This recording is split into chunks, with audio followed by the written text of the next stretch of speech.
I had been married 7 years when I first realized marriage can look complete from outside yet feel hollow from within.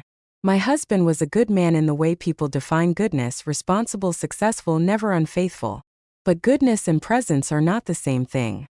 He was home less than he was away, almost always traveling, always in meetings, always offering me things instead of time. I never lacked comfort, but I lacked warmth. I lacked someone noticing how quiet I had become. I lacked someone asking why. The house felt bigger every month he spent away, and I grew smaller inside it. There were days I would dress up for no reason just to remind myself I was still visible, still a woman, still someone worth looking at. Loneliness does not always scream. Sometimes it sits beside you calmly every day. Until one day you no longer fight it. It was a cold evening when my husband came home briefly and announced casually, almost carelessly, that 3 of his old friends would join us for dinner. No plan, no warning, just a message passed like a memo. I smiled anyway because that's what I had trained myself to do. Keep the peace, fill the silence, serve politely. They arrived laughter heavy, 3 confident men with history in their footsteps. One of them, though, carried something else in his eyes: recognition, perhaps curiosity, something that lingered longer on me than polite glances allow. Dinner flowed with stories I wasn't part of. School memories, business updates, old jokes. I sat there, smiling at the right moments, nodding when they addressed me, invisible when they didn't. Yet I could feel one gaze on me more than the others. It wasn't loud, it wasn't inappropriate, but it was present. Something my husband hadn't been in a long time. When I got up to bring dessert, he followed me with a simple offer to help. That short walk from dining table to kitchen felt like a pause in my marriage. A moment where someone noticed my effort, my existence. He complimented the meal softly, almost privately. I thanked him, feeling oddly flustered. Not because of the compliment itself, but because it felt sincere. The evening ended with handshakes, a brief hug, and a quietness in my chest I could not ignore. Days passed before a message arrived on my phone. A warm thank you for the dinner and a line that struck deeper than it should have. You bring softness to a room. Keep that. I stared at it longer than necessary, reading it again each night as if searching for something hidden. I told myself it was harmless, just words, just appreciation. Yet appreciation from the right voice feels like touch. And loneliness listens more carefully than love ever does. Weeks later, another message came. A different tone this time. A request to meet, saying my husband's friends were waiting at a nearby apartment lounge, wanting to surprise me with something he had arranged. I knew I should decline, but curiosity blooms fastest in a life starved of attention. I took a long breath, stood before the door, and knocked, unaware that 3 men waited on the other side, and that everything after this knock would rewrite the version of me I thought I knew. The click of the lock felt louder than my heartbeat, although both were loud enough to drown thought. The door opened slowly, like the room itself had been expecting me. They were already inside. The same 3 faces from that dinner, seated comfortably as if they had been waiting longer than they admitted. No chaos, no surprise party decorations, no sign of anything my husband had arranged. Just stillness, 3 sets of eyes rising to meet mine, and the unmistakable awareness that this meeting was not casual. They greeted me with warmth, each voice calm, tone polite, smiles gentle but knowing. One of them stepped forward, offering me a glass of water first, then a seat, then conversation. Not superficial talk, real talk, the kind that notices the cracks in someone's voice. They asked how I'd been, how the past few weeks had felt, how marriage was treating me. I answered cautiously at first, defensive almost. I said I was fine, happy, busy, content. The words felt borrowed from some other woman. The friend who messaged me before spoke next, slowly, as if afraid to startle something fragile inside me. He said he had seen something in my eyes during dinner. Not sadness but silence, a kind that holds too much. The other 2 nodded subtly, as if they too had read what I thought I'd hidden. Their attention was unsettling only because I wasn't used to it. 3 men listening to me, not out of politeness but intention.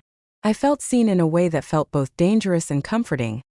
Compliments followed, not careless, not shallow. They noticed things my husband missed. The way I choose words carefully, how my voice softens when I am unsure, the way I hold myself like I'm trying not to take too much space.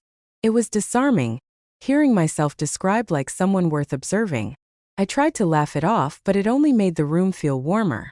The more they spoke, the more I felt like I had stepped into a place where my existence mattered. One of them asked gently if I ever felt alone. I wanted to deny it instantly, but the truth escaped through a sigh rather than words. They didn't press, didn't push, just allowed silence to speak for me. Another compliment followed, quieter this time, closer. They told me I didn't deserve to feel unseen, not when there were people willing to look. A strange mix of guilt and thrill moved through me. I knew where this could lead, yet part of me wanted to follow. Time passed in conversations layered with softness, questions, and confessions I never planned to share. They spoke with empathy, not desire. Or maybe desire disguised itself as understanding. I couldn't tell anymore. My pulse betrayed me, quickening each time their eyes held mine longer than necessary. I felt suspended between right and wrong, between loyalty and longing. Leaving would have been simple, yet I didn't stand up. Then the friend closest to me lowered his voice, just enough that I had to lean in to hear. "You don't have to feel alone tonight," he said, not demanding, not coaxing, offering. The room stilled. My breath caught somewhere between fear and curiosity. I could have walked away that moment. Instead, I stayed seated, heart trembling with the weight of choices forming quietly in that closed room. The moment those words left his lips, the room changed in a way difficult to name. Nothing physical happened, no one moved toward me. Yet the air thickened like a secret waiting to be spoken aloud. I could have stood up, thanked them, walked out, returned to the version of myself that never questioned her marriage. Instead, I remained still, not trapped but held by something gentler, something I wasn't ready to abandon. My heart was restless, not from fear but from recognition. I had wanted to be noticed for so long that the attention now felt like sunlight on skin long kept in shade. Still, I was aware of the boundary we were approaching. A line marriage draws, not always out of love but out of expectation. I felt 3 gazes on me, none forceful, none urgent, all waiting to see what I would choose. One friend moved to sit nearer, not touching me, just close enough that I could hear his breath when he spoke. He asked softly, "Are you happy?" A simple question, devastating in honesty. Happiness. A word I hadn't measured in years. I opened my mouth to answer but found no truth that felt complete. I said I was grateful for my life, for security, for stability, but I didn't say I was fulfilled. That silence answered for me. Another friend leaned back, observing quietly. He said sometimes loyalty becomes habit, not love, and habit can suffocate hearts without anyone noticing. I felt the words sink into me like truth already known but never faced. I thought of nights waiting for texts, meals eaten alone, birthdays forgotten in meetings, laughter shared with no one. A part of me wondered whether emotional betrayal happened long before I ever stepped into this apartment, whether I had been unfaithful to myself first by staying silent so long. The man beside me reached for my hand slowly, deliberately, giving me time to withdraw. I didn't. His touch was light, almost fragile, yet it felt like confession. My pulse leapt and guilt followed immediately, curling around my ribs like warning. I asked myself whether one moment could redefine a woman, or if moments only reveal who she already was beneath restraint. They didn't rush me, didn't paint fantasies, didn't promise more than presence. Instead, they listened as I spoke truths I'd buried. How isolation softened my laughter, how affection turned into memory, how I felt invisible inside my marriage. My voice trembled not from shame but from release. They responded with understanding, not judgment. Every word exchanged felt like stepping deeper into unfamiliar warmth. Time became strange. Minutes stretched, breaths counted themselves. Choices hovered without landing. I tried to stand once, maybe twice, telling myself I should go. That this was a moment I might regret. Each time one of them simply said my name, not to stop me but to remind me I was wanted.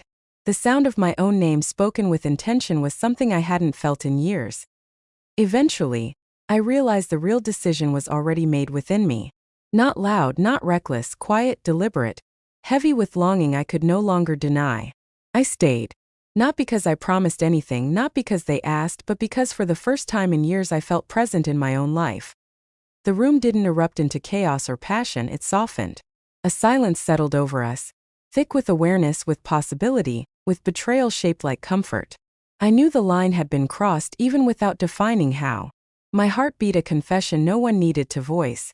And as the night deepened around us, I understood something unsettling and freeing at once.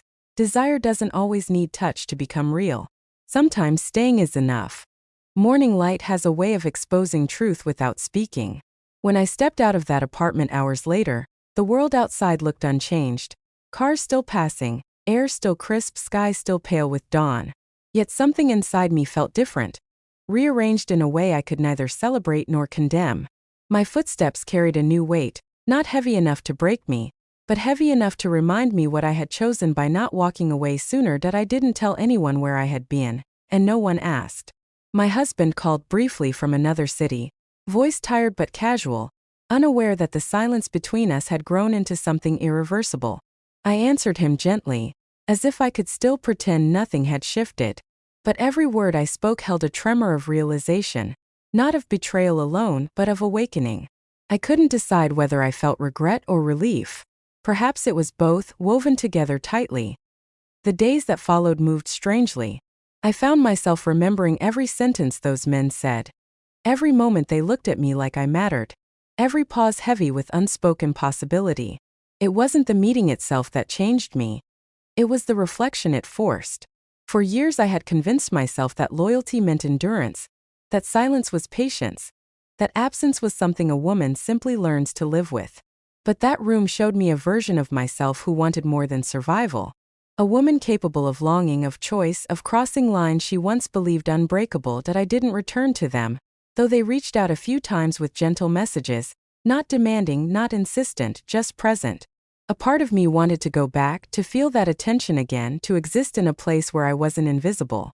Another part feared what repeating the moment would mean for the life I had built. My marriage wasn't suddenly broken, but it no longer felt unquestionable. I looked at my husband differently when he finally came home. I wondered if he ever noticed the silence between us the way I now did. I wondered if he knew how deeply absence can bruise. He hugged me out of habit, not desire. I let him, and in that embrace I felt the truth more clearly than any confession could reveal. What happened that night wasn't only about them. It was about me. About the version of myself I had lost slowly over years, one unspoken need at a time. The apartment didn't steal my loyalty. It reminded me I still had choices, desires, a pulse that wanted more than being someone's wife in name, only that I haven't revealed the full story to anyone. Maybe I never will. Infidelity isn't always loud. Sometimes it whispers quietly inside a woman who remembers what warmth feels like. Sometimes the greatest betrayal is not the act, but the emptiness that makes the act feel like refuge. Life continued, but I was no longer sleepwalking through it. I became attentive to my own heart, its hunger, its boundaries, its power to choose. Whether I will ever return to that door remains uncertain. What I know is this: once you are seen, truly seen, you cannot go back to being invisible. And that single night with 3 men waiting behind a door I never planned to open taught me exactly that.